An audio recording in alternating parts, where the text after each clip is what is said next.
The air on Coruscant buzzed with the hum of passing speeders and the faint glow of neon lights, casting their reflections across Padmé Amidala's sleek apartment windows. As I stood at her door, nervously shifting my weight, I couldn't help but marvel at the towering spires that surrounded me. I had received her invitation only hours earlier, a surprise but an exciting one. The door slid open with a soft hiss, revealing Padmé in a silk nightdress that shimmered like liquid gold under the apartment's ambient lighting. Her hair was loose, cascading over her shoulders, and she carried herself with a casual elegance that felt both disarming and magnetic. "Come in," she said, a teasing smile playing on her lips.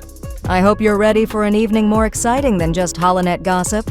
I stepped inside, the scent of her perfume, something floral and faintly spicy, wrapping around me like a warm breeze.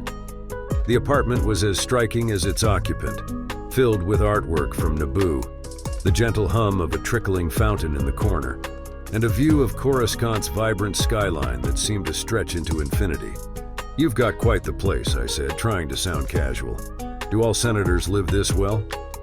Padmé chuckled, leading me to a low sofa adorned with plush cushions.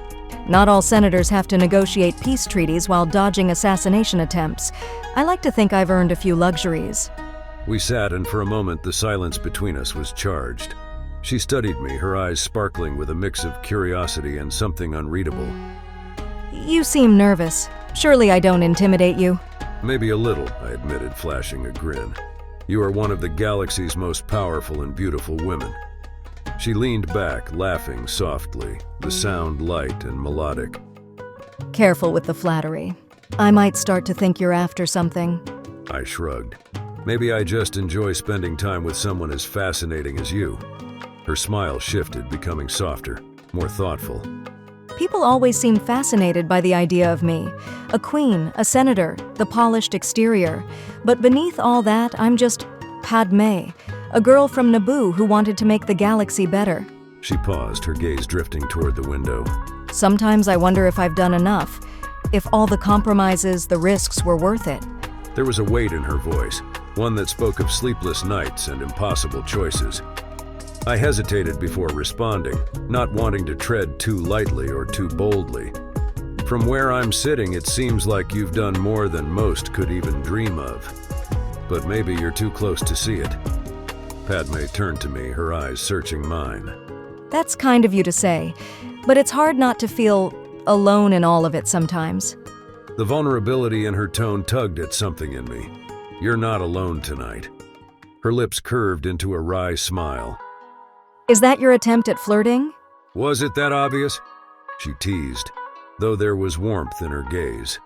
We talked late into the night, the conversation flowing effortlessly between serious topics, her frustrations with the Senate, her hopes for the Republic, and lighter moments where her sharp wit and dry humor caught me off guard. At one point, she recounted an ill-fated diplomatic mission where she ended up knee-deep in a swamp, much to the delight of the local populace. "Let's just say my fashion choices didn't hold up well against marshlands," she quipped. As the hours wore on, the distance between us on the sofa seemed to shrink. Her fingers brushed against mine as she reached for a glass of wine, and the contact lingered just a moment longer than necessary. Her gaze met mine, a flicker of something playful and inviting in her expression. "Thank you for tonight," she said softly, her voice barely above a whisper. "It's been a while since I felt seen." "Anytime," I replied, meaning it.